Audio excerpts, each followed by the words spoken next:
Boa noite, mas desculpe, estava com o microfone fechado. Estamos novamente aqui juntos para estudar Efésios, né, a partir do capítulo 4. Nós já introduzimos na semana passada esse capítulo, demos uma pincelada aí, o Lineu fez uma introdução do capítulo, mas hoje vamos retomar desde o versículo 1, né, pegar o capítulo inteiro, todo, né, vamos até onde o Senhor permitir aí no horário que temos à disposição. Então, podemos dar graça para dar início ao estudo? Vamos dar graças então. Nosso bendito Deus e Pai do nosso Senhor Jesus Cristo, nosso Deus e nosso Pai, nós agradecemos por teu Filho Jesus, também por teu cuidado para conosco em nos abrir essa porta, para termos esse meio de comunicação, para juntos, na tua palavra, aprendermos mais. Pedimos por tua direção em tudo, também por todos os que estão ouvindo e irão ouvir, que tu estejas também guiando. Nós agradecemos por tão grande amor e pedimos que tu estejas sempre guardando a cada um, até aquele dia em que seremos levados daqui, então estaremos para sempre contigo. Enquanto estamos aqui, que possamos andar de um modo digno da vocação a que fomos chamados, e agora pedimos por tua direção quando lemos esse capítulo de Efésios. Tudo isso nós damos graças no precioso nome de nosso Senhor, Salvador Jesus Cristo. Amém. Amém. Vamos à leitura então do capítulo, a partir do versículo 1. Rogo-vos, pois, eu, o preso do Senhor, que andeis como é digno da vocação com que fostes chamados, com toda humildade e mansidão, com longanimidade, suportando-vos uns aos outros em amor, procurando guardar a unidade do Espírito pelo vínculo da paz.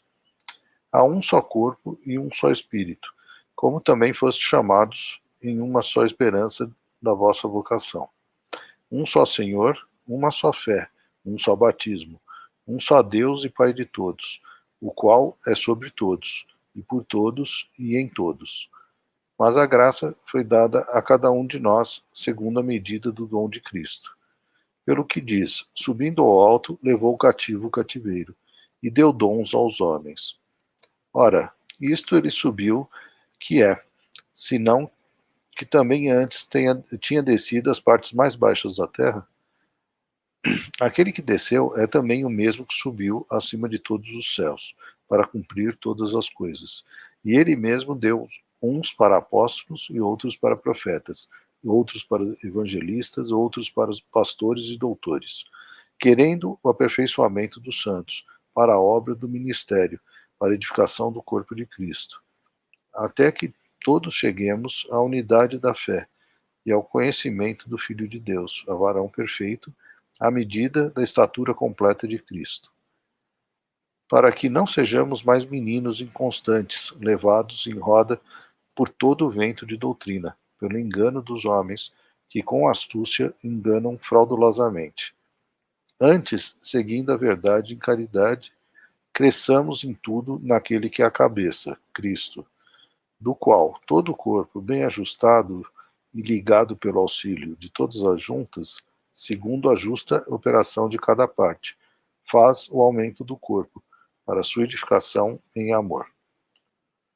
E digo isto e testifico no Senhor, para que não andeis mais como andam também os outros gentios, na vaidade do seu sentido, entenebrecidos no entendimento, separados da vida de Deus pela ignorância que há neles, pela dureza do seu coração, os quais, havendo perdido todo o sentido, se entregaram à dissolução, para com avidez cometerem toda a impureza. Mas vós não aprendestes assim a Cristo, se é que o tendes ouvido, e nele foste ensinados como está a verdade em Jesus, que quanto ao trato passado vos despojeis do velho homem, que se corrompe pelas concupiscências do engano, e vos renoveis no espírito do vosso sentido, E vos revistais do novo homem, que segundo Deus é criado em verdadeira justiça e santidade. Pelo que deixai a mentira e falai a verdade, cada um com seu propósito, porque somos membros um dos outros.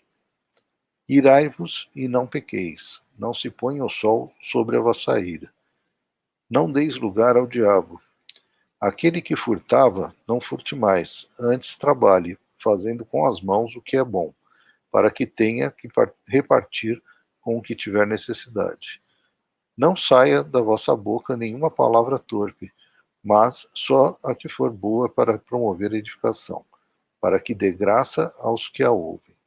E não entristeceis o Espírito Santo de Deus, no qual estáis selados para o dia da redenção. Toda amargura e ira, e cólera, e gritaria, e blasfêmias, e toda a malícia, seja tirada de entre vós. Antes, sede uns para com os outros benignos, misericordiosos, perdoando-vos uns aos outros, como também Deus vos perdoou em Cristo.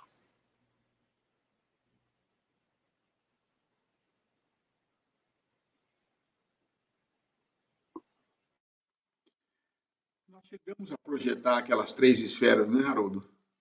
Que, que fala no... Tá. Só um minutinho que eu vou pôr aqui na tela.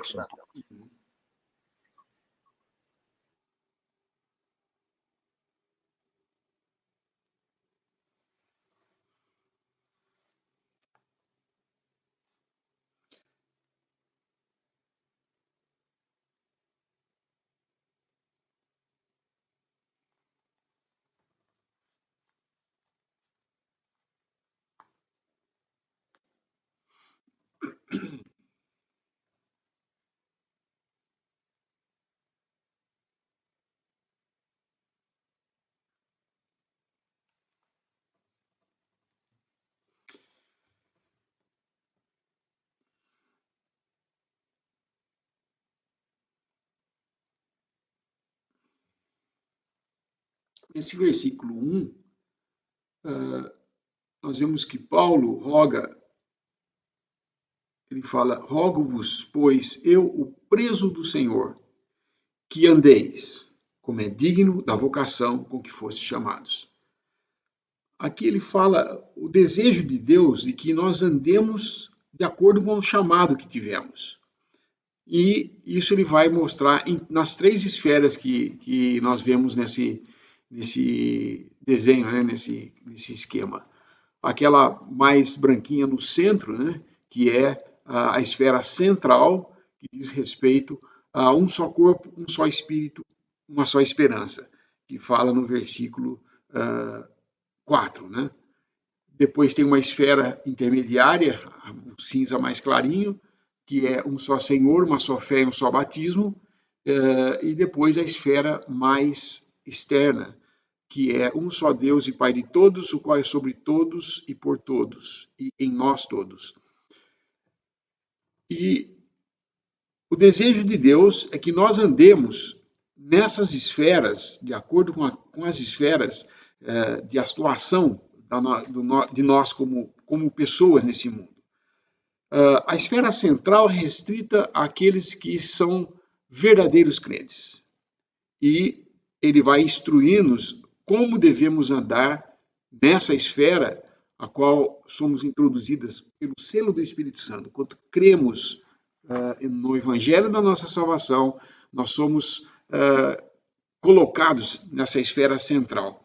E dos versículos 1 até 16 desse capítulo 4, ele vai tratar do nosso andar nessa esfera, a esfera do corpo de Cristo.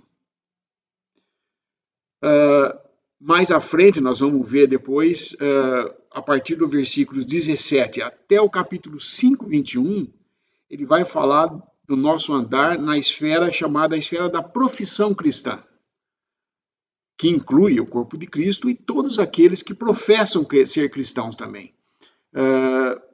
O que seria isso? Uma pessoa pode professar ser um cristão, dizer que é um cristão, ou crescer e viver num ambiente cristão, e assimilar que isso daí é o normal, apesar de ela não ter nenhum comprometimento com a verdade e nenhum exercício de verdadeira fé em crer em Jesus Cristo como seu Salvador. Ele fala que é cristão, mas não tem uma verdadeira fé, ele não creu no Evangelho da sua salvação. É um que a gente chama de um cristão professo. Ele professa uma fé, mas não tem a convicção de que seus pecados foram pagos naquela cruz por nosso Senhor Jesus Cristo e que ele aceite e se coloque debaixo do senhorio de Cristo.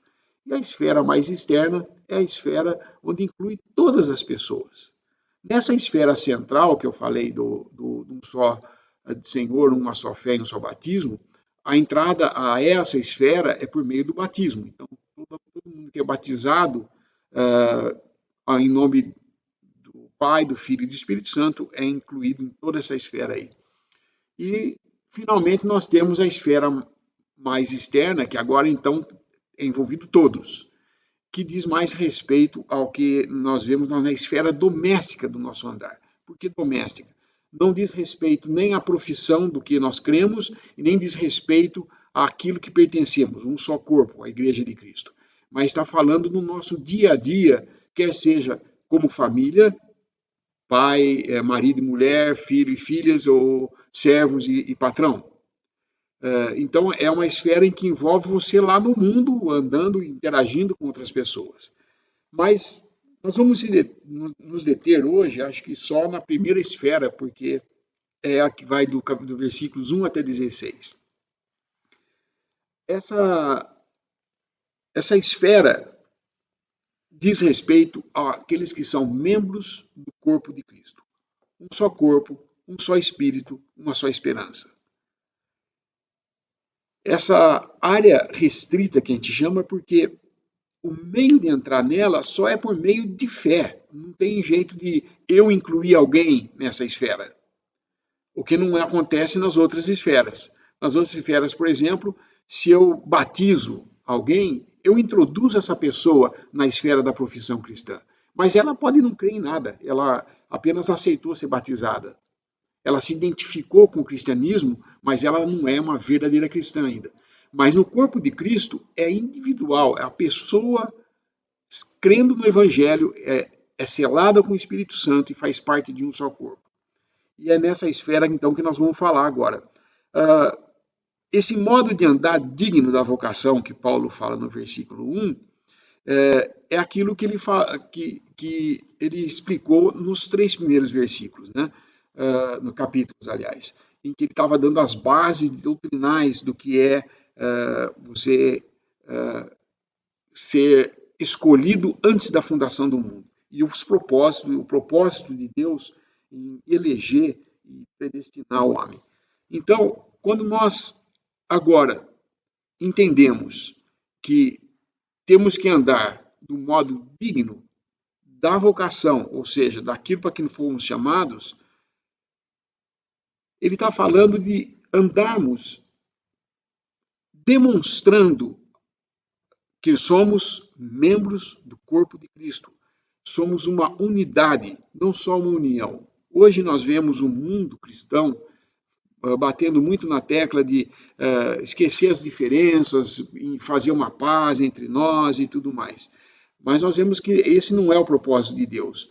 O propósito de Deus é que todo aquele que professa o nome de Cristo e que é um cristão verdadeiro, é parte do corpo de Cristo, ele deveria estar em separação daqueles que apenas professam e que estão envolvidos com divisões e tudo mais. Mas vamos nos deter, então, só nessa primeira esfera agora. Como nós podemos andar de um modo digno da vocação? É manifestar para o mundo o fato de que nós somos um. Isso nós temos falhado muito, né? Como testemunho de que somos um só corpo aqui na Terra.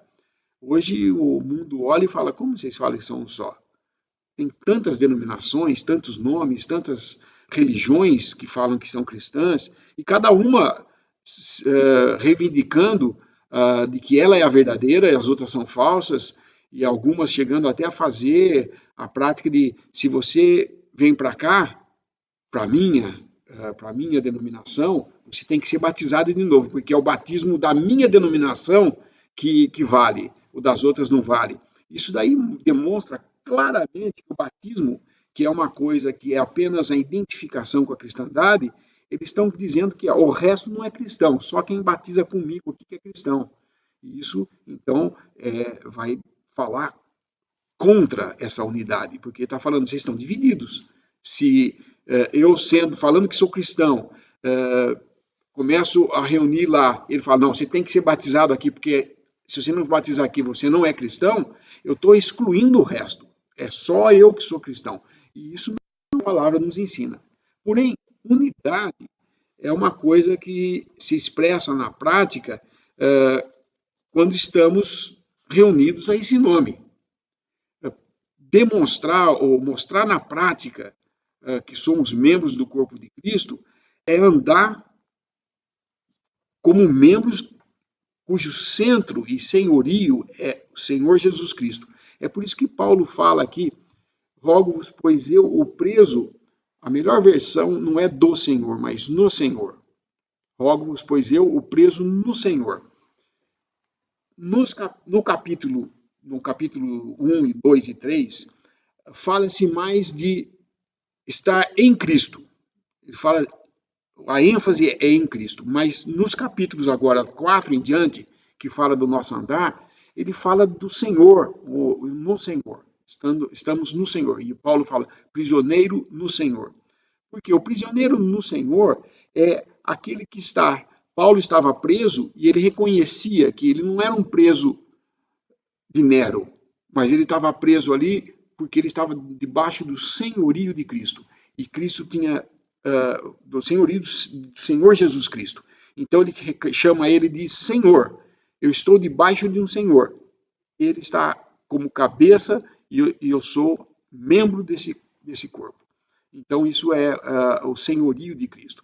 O senhorio de Cristo significa deixar que Deus dite para mim as coisas que dizem respeito ao que Ele quer na nossa vida como cristão aqui na Terra.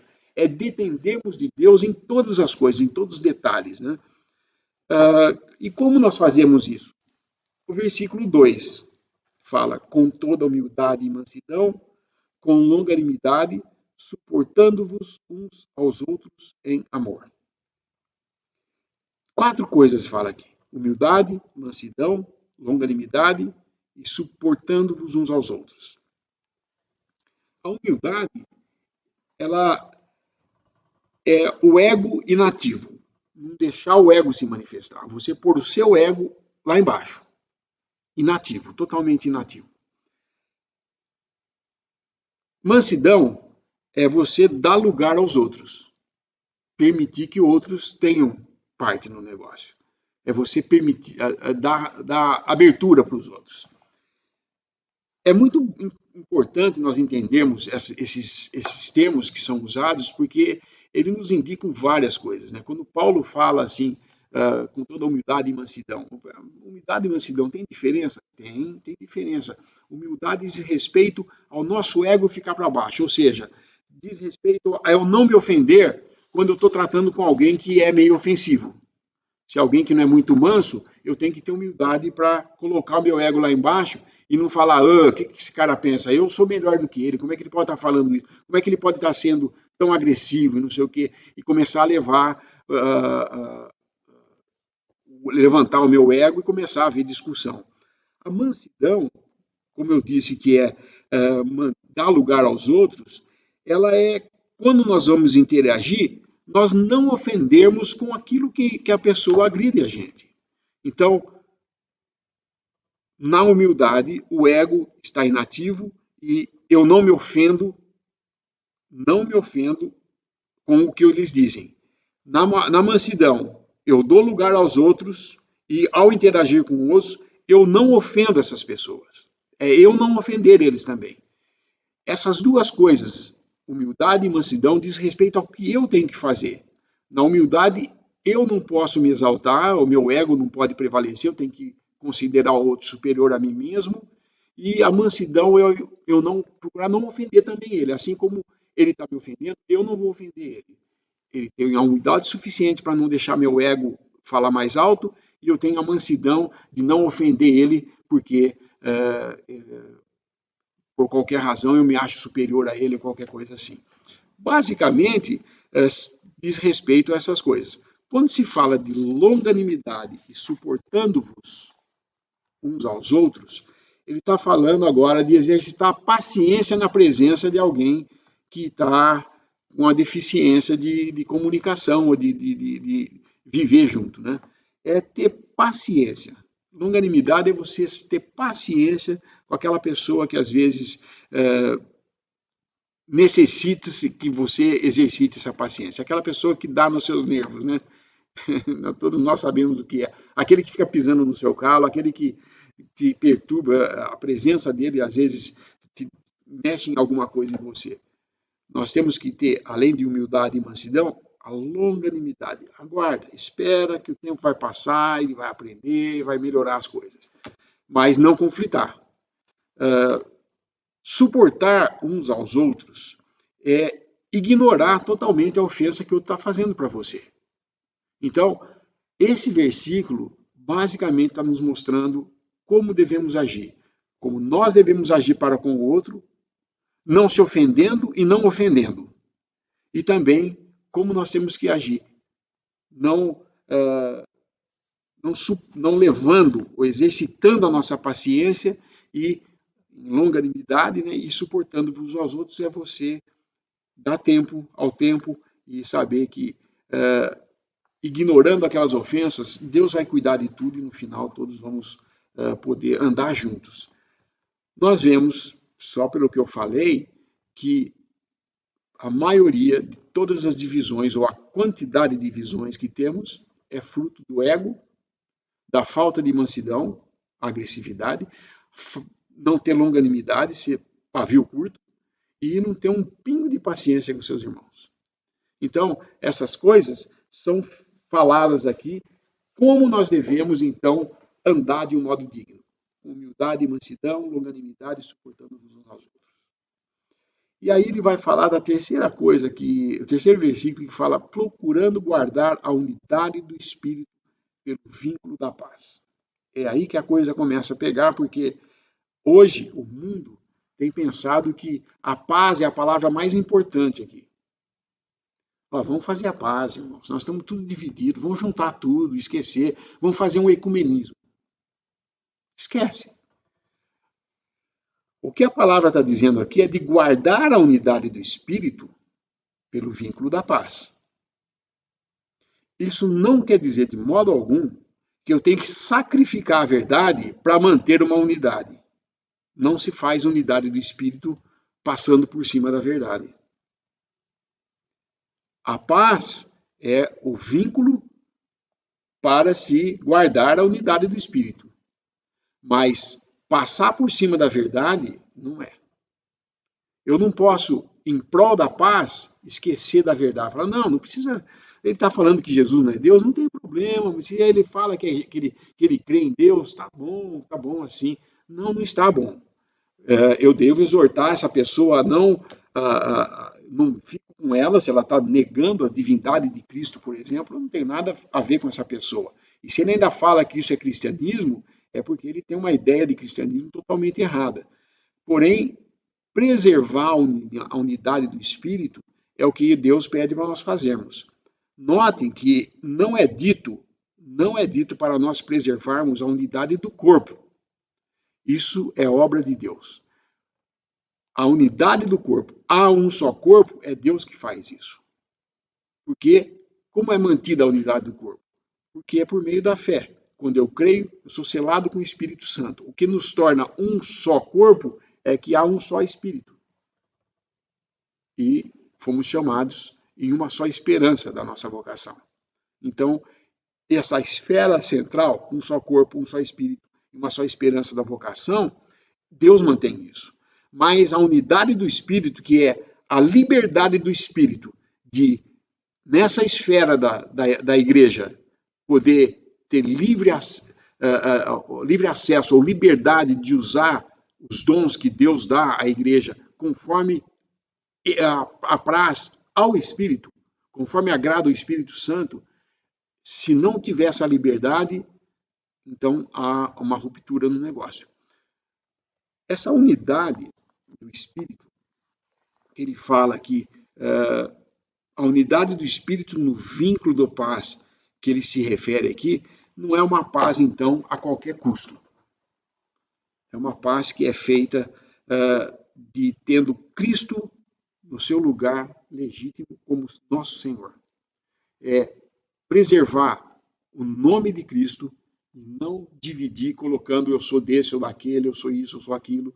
E hoje, então, o que nós vemos é que não é praticamente difícil encontrar alguém que, no meio de uma denominação, aceite a ideia de que deve se apartar. Não, dividir, vai dividir de novo? Não é dividir de novo. Houve uma divisão, eu estou me apartando dessa divisão para preservar aquilo que ele queria, a unidade do Espírito, onde há um só corpo, não vários corpos com um Espírito no meio andando e servindo a todos. Mas não tendo nenhuma liberdade, porque cada uma dessas denominações tem um líder que faz tudo.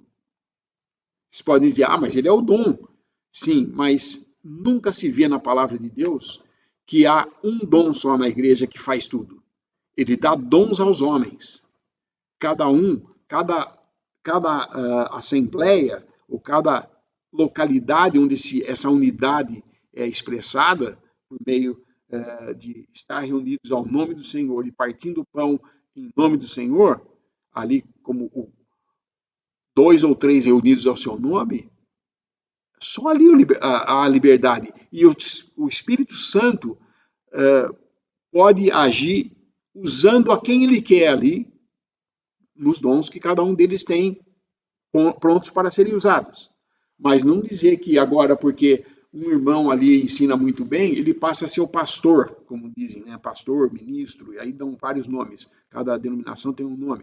E esses ministros, então, passam a ser dominantes dessa assembleia, desse rebanho, né, que eles chamam, esse é meu rebanho, eu tenho o meu rebanho, eu tenho a minha igreja, na minha igreja faz isso. Qual é a sua igreja? Porque só há uma reconhecida por Deus, a igreja do Deus vivo. E se eu acho que a minha igreja ensina de um modo diferente, você está lendo algum livro errado, porque a palavra de Deus mostra claramente que a igreja é ensinada, não ensina. Porque os dons foram dados para ensino da igreja. Mas não é a igreja que ensina, ela é ensinada. Quem ensina são os dons que Deus dá, e isso ele dá a quem ele quer, e não dá, assim, um pastor para cuidar de tudo. Ele vai ser aquele que ora, aquele que parte o pão, aquele que faz isso, que lê, que escolhe o trecho, que dá o sermão, e no final das contas, a ação do Espírito Santo aí está ligada num homem só. Então, o Espírito não tem liberdade para usar quem ele quer.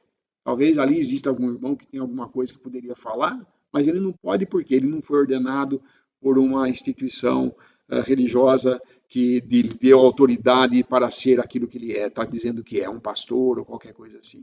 Então hoje o que nós vemos assim, pessoas que se convertem e ouvem o evangelho e sentem a vontade de servir a Deus e de ministrar ou ensinar alguma coisa na igreja, primeira coisa que é falada para ele, vai fazer teologia, vai fazer uma faculdade de teologia, vai estudar para ter um diploma e ter autoridade. E aí depois ele tem que vir e ser aceito ou escolhido, e aí vai depender também da denominação, ele ser escolhido ou nomeado para cuidar daquele grupo de pessoas. Ele passa a ser, então, o pastor. Ora, a palavra pastor foi muito distorcida, né?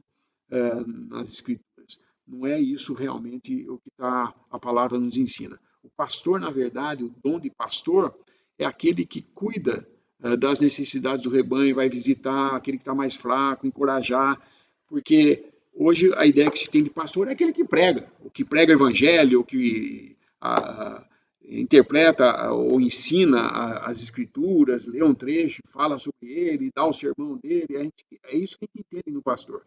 Na realidade, quando uma assembleia está reunida e o Senhor no meio para ensinar, o pastor tem muito pouca participação ali, porque ali são exercícios de dons para a edificação da igreja, o qual seja um doutor, um que saiba a palavra e ensinar a palavra, um que vai falar, ensinar a verdade, e isso é feito por meio do Espírito Santo, usando esse dom que foi dado, que está sentado ali junto com outros. Então fale 2 ou 3, os outros julguem. Não é um pastor só? Por que fala em 2 ou 3, diz a palavra? Que 2 ou 3 são esses? 2 ou 3 pastores numa igreja? É porque a palavra pastor foi totalmente deturpada. Na realidade, quando ele fala em 2 ou 3, é 2 ou 3 que estão ministrando a palavra, que estão sendo usados pelo Espírito Santo, porque eles têm o dom de ensino. São mestres ou doutores, são ministros da palavra, que ministram a palavra. Ministro é outra palavra usada também. Eles falam ministro, o pastor é o ministro. Ministrar é administrar uma coisa, é fazer alguma coisa que Deus pediu para fazer, só isso.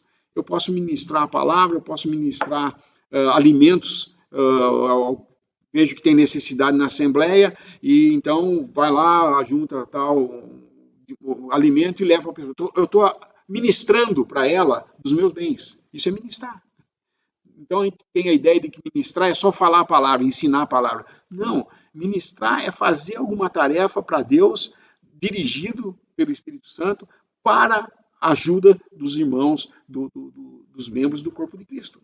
E a gente vai, então, ministrar, por exemplo, como vê claramente eles falando no Novo Testamento, Paulo falando de ministrar o ministério para Jerusalém, que estava passando necessidade. Eles fizeram uma coleta grande, a Tessalônica ajudou, os irmãos em Corinto e tal. Ele juntou esse dinheiro, levou para Jerusalém e ajudou os irmãos que estavam passando necessidades. Ele ministrou uma coisa, isso é um dom de ajuda, de auxílio, né? De socorrer o necessitado, e assim por diante. Então, vemos que está muito, muito distorcido tudo isso que nós temos ouvido por aí a respeito de várias denominações. E no final, tudo vai se resumir nessas denominações a quantos membros eu posso ter e a quanto que pode se render isso daí para poder pagar os honorários daquele que está tendo uma função que é mais um emprego do que a realidade um dom. Infelizmente é assim. Não quero generalizar, dizer que todos são assim, né? Existem pessoas sinceras que estão lá, talvez por não compreender a vontade de Deus ou a confusão que o mundo religioso se encontra hoje, está lá fazendo uma coisa que não seria a vontade do Senhor. Então ele fala que há um só corpo, um só espírito, como também fosse chamados em uma só esperança da vossa vocação. Então, essa é a esfera mais central, há um só corpo. Manifestar a unidade do Espírito, ou guardar a unidade do Espírito no vínculo da paz, está longe de ser só manter a paz entre nós e tudo mais. É manifestar aquilo que nós somos na realidade. Isso, manter, o que ele fala de guardar a unidade do Espírito, a unidade do Espírito é nós demonstrarmos ao mundo, a todos à nossa volta, de que nós reconhecemos o senhorio de Cristo, a autoridade do senhorio de Cristo, e que nós estamos separados de tudo que é profano, que termos de doutrina e de prática. Então, entendam bem isso. Aí nós podemos estar prontos para serem usados nessa esfera. Se nós andarmos em mansidão e tudo mais, nós estamos preparados e separados, né, dessas coisas, mantendo a unidade no vínculo da paz, é separar-se, estar debaixo do senhorio de Cristo, da autoridade do senhorio de Cristo, e também apartado ou separado de tudo que é profano e que é em doutrina ou uma prática mesmo, né? Existem hoje práticas religiosas aí que eu creio que os apóstolos ficariam envergonhados de ver o que estavam fazendo, né? Mas, em tudo isso, quando estamos prontos, aí ele está falando, ele volta a falar então o que há um só corpo, um só espírito, e é nessa esfera que nós manifestamos isso, nos apartando para estarmos reunidos somente ao nome do Senhor, E isso não é uma decisão que eu faço. Um outro detalhe que eu gostaria de falar isso. Muitos ouvem falar, reunião no nome do Senhor. Aí eu vou fazer o seguinte, meu vizinho aqui também pensa que nem eu. Vamos fazer assim, vamos nós dois reunir o nome do Senhor? Então nós decidimos reunir o nome do Senhor. Então agora que nós estamos reunindo o nome do Senhor, o Senhor está no nosso meio. Isso não é o que a palavra nos ensina, na verdade. O reunir-se ao nome do Senhor é um ato soberano de Deus. Ele estar reunido ao nome do Senhor é conjugado quando ele fala, dois ou três estiverem reunidos para o meu nome, ali estou no meio deles, que é Mateus 18, 20, ninguém pode negar, nem os estudiosos de teologia podem negar que aquele verbo lá está num tempo, conjugado num tempo, que significa que quem está fazendo a ação não são as pessoas que estão, os dois ou três, mas alguém fez isso colocando os dois ou três juntos. Então, mais ou menos o versículo seria assim, porque onde estiverem, ou onde dois ou três forem reunidos em meu nome. Esse forem reunidos não é eles decidirem reunir, alguém que fez isso. E quem faz isso? O Espírito. Por isso que aqui fala que há um só corpo, um só Espírito. Porque é o Espírito Santo que traz as pessoas para estarem juntos. Como ele faz isso? Ele move os corações daqueles que são sinceros, verdadeiros, estão lá no meio de uma denominação, porque só isso que viram, que mostraram, nunca entenderam ou nunca mostraram para eles a respeito do que é reunir ao nome do Senhor. Ele vem em graça e mostra essa verdade de que há um só lugar onde ele pode estar. Ele não pode estar em todo lugar. Muitos falam assim, o que você está querendo dizer? Que Deus não pode estar em todo lugar? Ele é onipresente? Sim, mas no caráter de assembleia reunida ao nome de Cristo, ele não pode estar em todos os lugares que falam eu sou a assembleia reunida ao nome de Cristo. Porque muitas vezes essa assembleia que está propagando de que ela é reunida ao nome do Senhor, ela mantém doutrinas perversas, doutrinas erradas. Ela tem práticas erradas no meio dela. E fala que está reunida porque eles resolveram falar que estavam reunidos. E Deus não pode, se ele estiver lá no caráter de assembleia reunida e ele se colocar no meio. É isso que eu estou dizendo. Agora, que Deus, todo crente, tem o Espírito Santo e ele pode estar onde ele estiver, ele é membro do corpo de Cristo, apesar de não estar representando isso, eu não nego, é verdade mesmo. Quem crê em Jesus Cristo, crê no Evangelho da sua salvação, tem o Espírito Santo e é parte agora do corpo de Cristo. Sendo um só corpo, um só Espírito, e como foi chamado de uma só esperança da vocação, o que tem que se fazer é andar de um modo digno dessa chamada.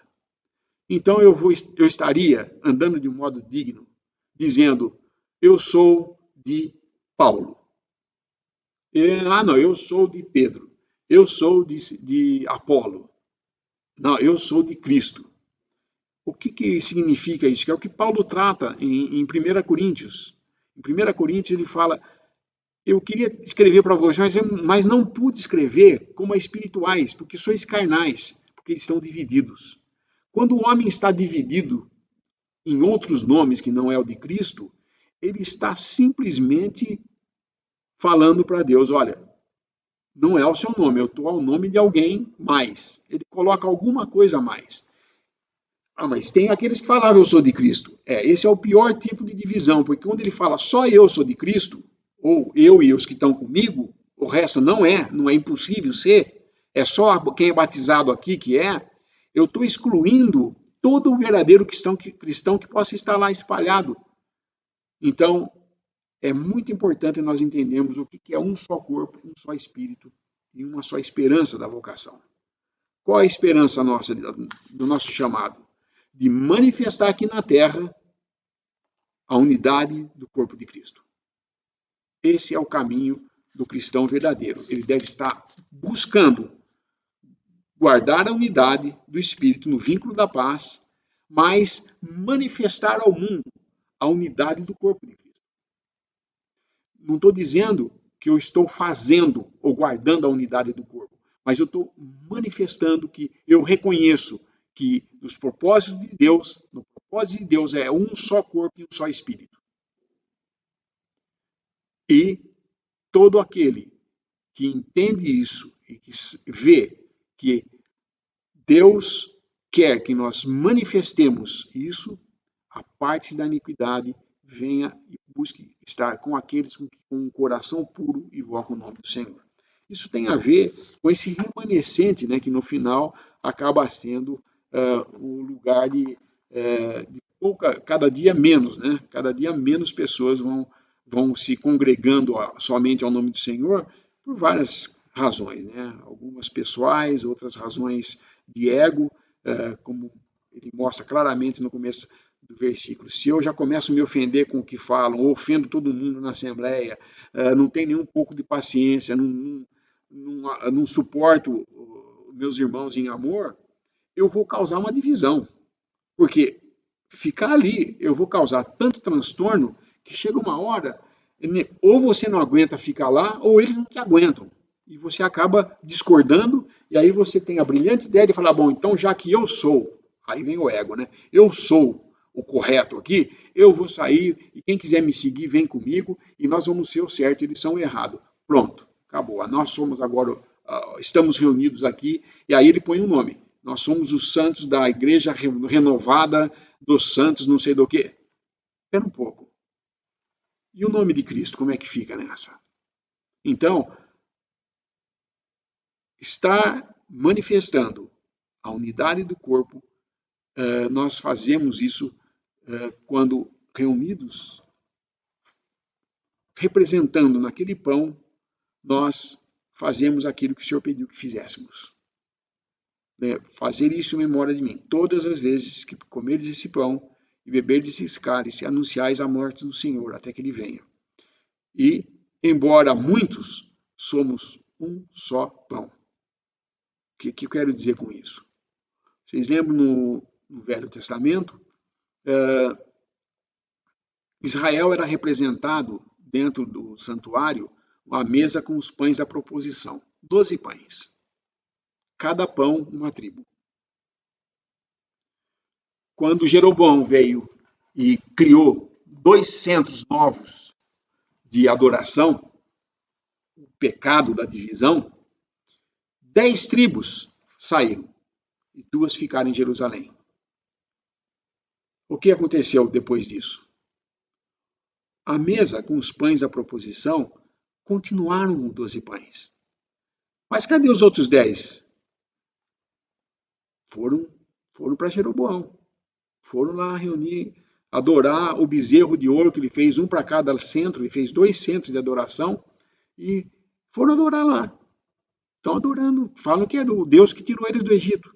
Como Arão tinha feito a mesma coisa, fez um bezerro de ouro, e eles começaram a adorar o Deus que havia tirado eles do Egito. Nem tinham recebido as tábuas da lei ainda. Moisés estava lá recebendo as tábuas da lei, e eles estavam fazendo um bezerro lá no acampamento, no arraial. E enquanto isso, depois que eles já estão na terra, já tem Jerusalém, já tem o templo e está tudo certo lá, eles começam Jeroboão cria essa ideia, é um rei que quer dominar tudo, e ele fica com receio de que o fato de toda vez ir para Jerusalém faria com que no final eles terminassem esquecendo dele, como rei, que ele tinha se declarado rei. Ele pega e cria 2 centros de adoração. Não precisa ir até lá não, eu vou ajudar vocês, eu vou facilitar a coisa, sabe, gente? Vocês não precisam ir até Jerusalém, como Deus mandou fazer, que havia, quando vocês entrassem na terra prometida, Deus falou, haverá um só lugar de adoração.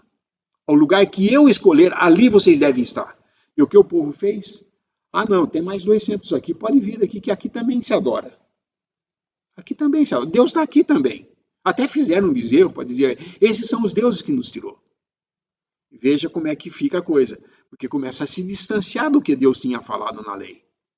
Porém, por que eu estou contando tudo isso? Durante todo o tempo e até hoje, essas 10 tribos, ninguém sabe onde estão, eles estão espalhados pelo mundo todo. Os pães da proposição, enquanto aquele templo funcionou até o ano 70, quando Tito destruiu, a mesinha tinha 12 pães, porque ela representava Israel. E aos olhos de Deus, 12 tribos. Porém, só tinha 2 tribos ali, Judá e uma parte de Manassés. Então, eu lhe pergunto, quando nós estamos ali, com aquele pão diante de nós, damos graças pelo pão e o partimos, nós estamos vendo que, apesar de muitos, somos um só pão. Estão todos os membros do corpo de Cristo sentados aqui, partindo esse pão comigo? Não. Mas naquele pão está representado todo verdadeiro cristão, esteja ele aqui ou esparso, espalhado por qualquer lugar. Mas nós temos que continuar representando isso.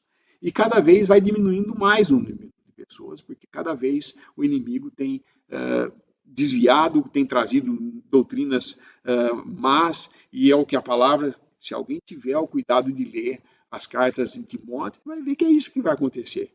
Paulo já falou que ia acontecer isso. Paulo já tinha anunciado aos anciãos de Éfeso, em Atos fala sobre isso, ele já tinha avisado.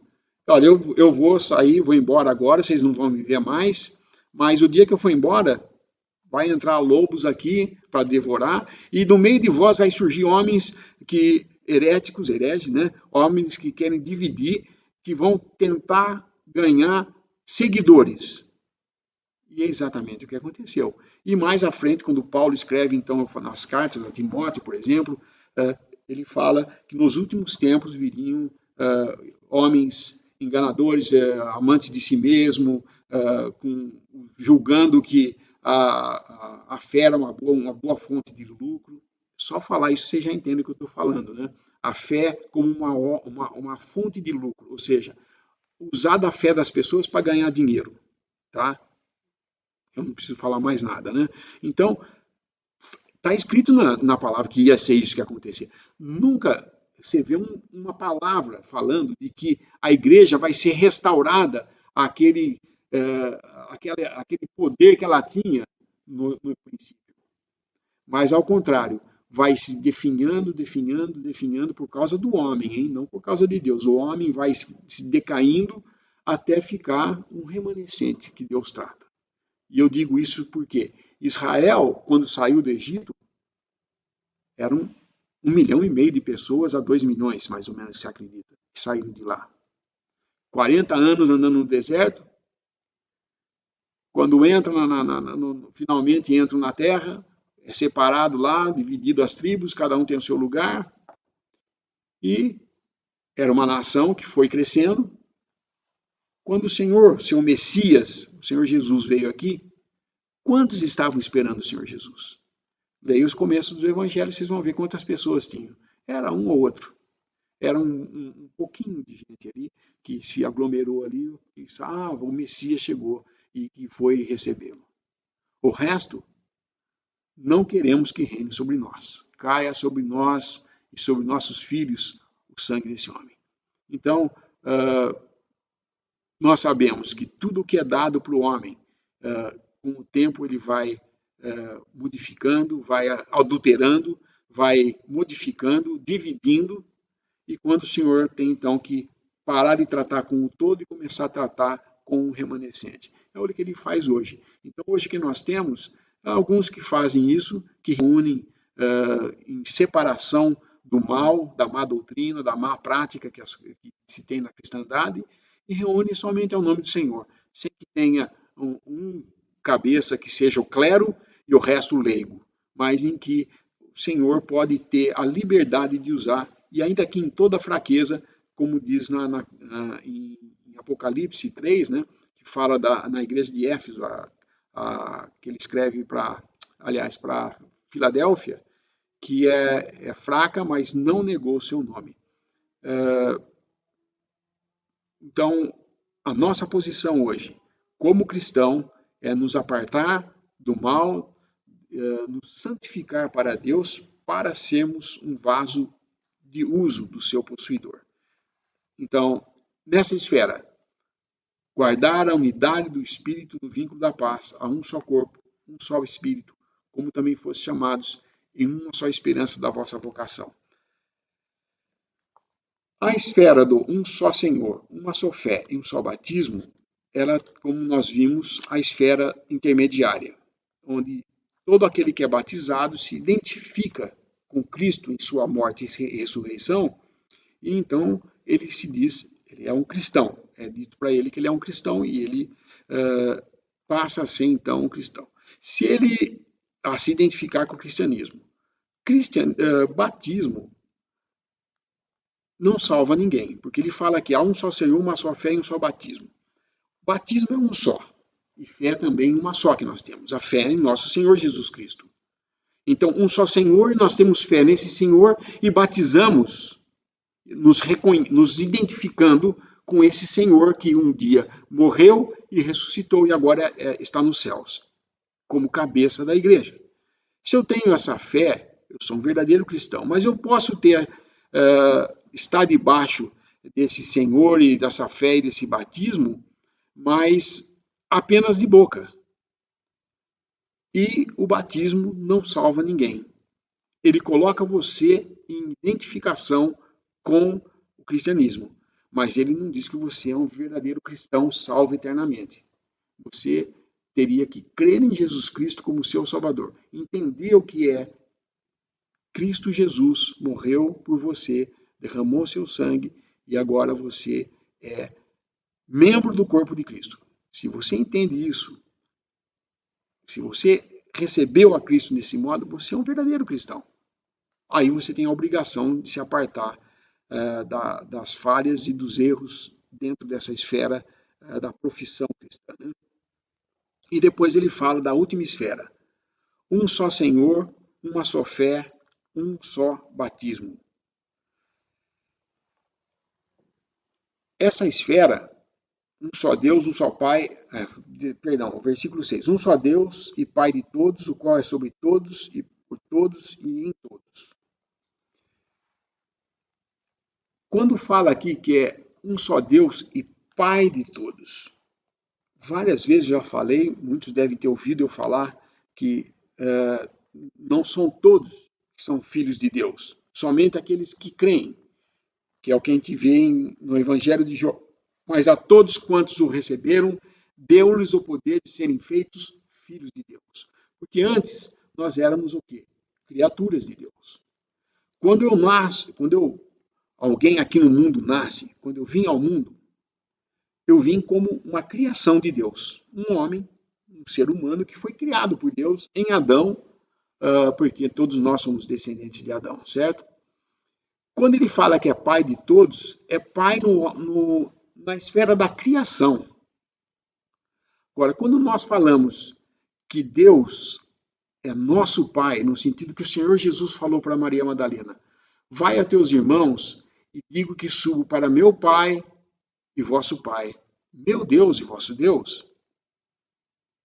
Essa relação de filho com o Pai, que agora é nosso Pai pela fé, é diferente desse Pai que fala nessa passagem, porque esse daí é o Deus de criação. E, diga-se de passagem, era o modo que o judeu conhecia Deus.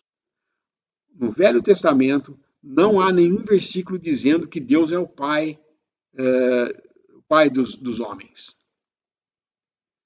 A não ser, acho que são 2 versículos só, que falam de que ele é Pai quando está falando da criação, em sentido de criação. Deus é o Pai dessa criatura, é aquele que fez. A gente usa até esse termo para Pai, né? Quem que foi o pai dessa bagunça aqui? Ou seja, quem foi que criou essa bagunça aqui dentro? Ou quem foi o pai dessa ideia? Já ouvi falar isso. Esse aqui é o pai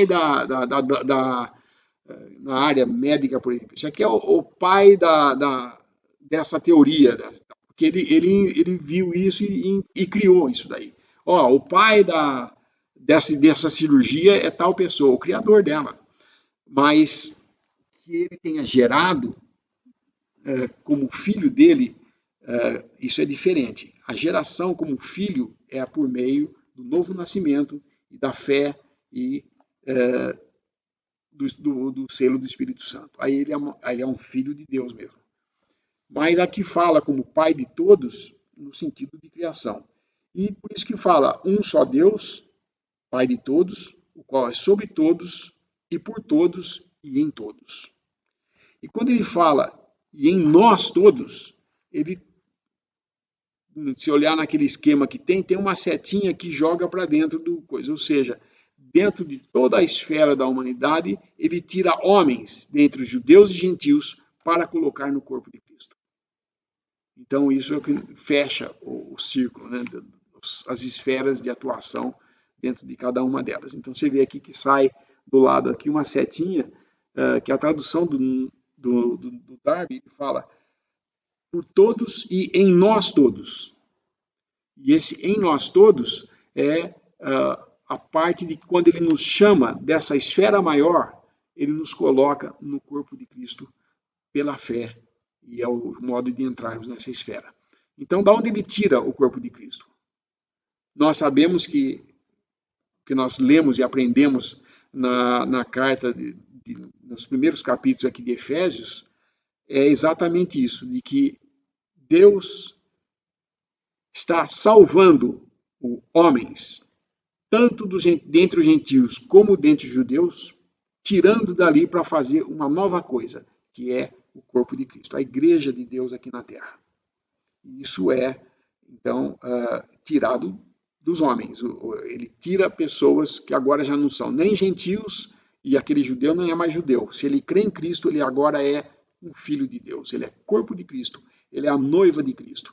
E essa esfera interna é o nosso lugar que deveríamos estar manifestando ao lembrarmos do Senhor na sua morte, né? E ele começa agora a tratar a respeito do versículo 7. Eu não sei se o tempo já está dando, né? 7 horas quase, né? Já tem 3 minutos. Ok.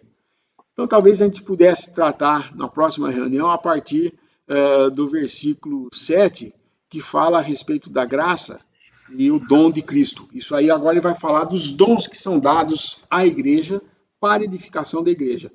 Então, ele apresentou nesse versículo, até o versículo 6, ele apresentou as esferas, né?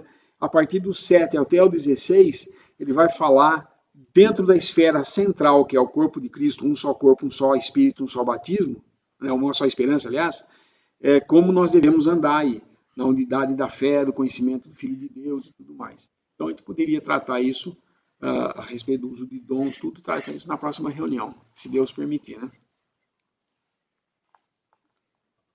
Sem dúvida. Muito bom, Linão. Podemos então escolher um hino para a gente encerrar?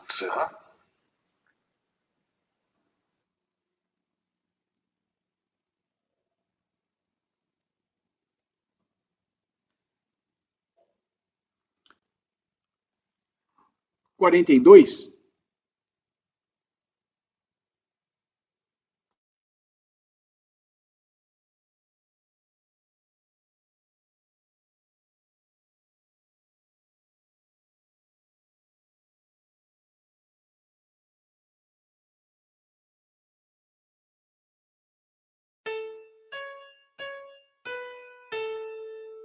A Deus seja a glória que ao mundo Ele deu, seu Filho bendito que por nós morreu, expiou os pecados de quem nele crê, abriu-nos caminho por seu padecer.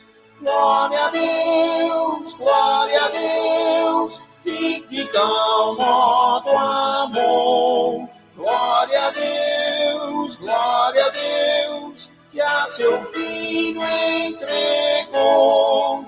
Venhamos por Cristo ao Deus Salvador e demos-lhe glória por tão grande amor.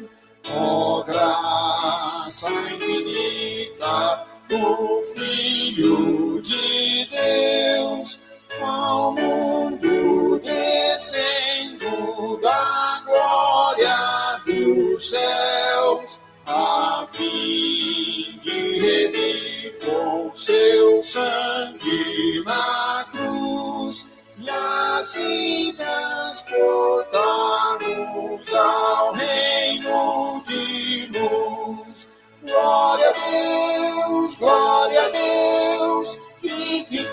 tal modo amou. Glória a Deus, que a seu Filho entregou. Venhamos por Cristo ao Deus Salvador e demos-lhe glória por tão grande amor. Ó, quanto devemos ao nosso Senhor por todas as bênçãos do seu rico amor e pelas promessas que vamos gozar na glória eterna do seu santo lar. Glória a Deus, que de tal modo amou. Glória a Deus, que a seu Filho entregou. Venhamos por Cristo ao Deus Salvador e demos-lhe glória por tão grande amor.